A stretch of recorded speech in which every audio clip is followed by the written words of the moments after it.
Which is better, Facebook campaigns or YouTubers? I don't know if that's... Explain. What? I don't know. Okay, I guess I'm gonna reword that question into which is better, Facebook ads or YouTube YouTube ads? Oh, yeah. I'd say quickly right now, like Alright. I'd say Facebook is the shit. Like go with Facebook ads in terms of, you know, brand awareness, getting your message out there. In terms of YouTube ads, I think it's good right now, but it's not nearly as powerful as Facebook ads. Yeah. I think if you're trying to get people to, if you want to, say you have two pieces of content that you're promoting to both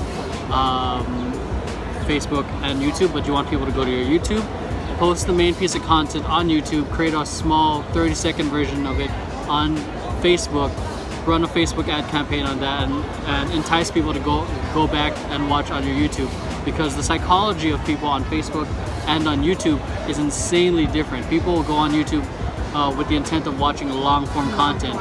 1 minute, that means like 60 seconds and on, watching tutorials, watching vlogs. But people watching on Facebook, they want something entertaining, they want something quick, which is why you might see memes, you see people, because most people on Facebook, when they watch video, the audio is off, and which is why you see a lot of it with subtitles, and a lot of it is also short form.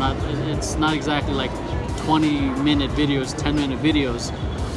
Most of it is fairly short because people are on there to mainly connect with their friends, share something cool.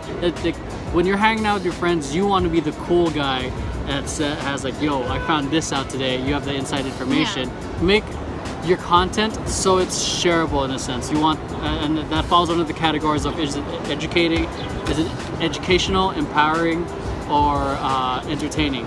So that way, if your content falls under that small little, if your micro content, let me just back that up. If your micro content falls under those three, you're good to go in terms of promoting it under Facebook ads, leading it back into a YouTube video. So it's a little bit more of a, not so much of either or for me. It's like, not one's better than the other. You can actually make one work for the other. Yeah, so it's like you can find a way to work it together. So it has to be valuable to the people on the other end of the screen. It can't just be useless 30 seconds of you, I don't know, just shimmying, unless it's somehow really entertaining. And that itself provides value to other people.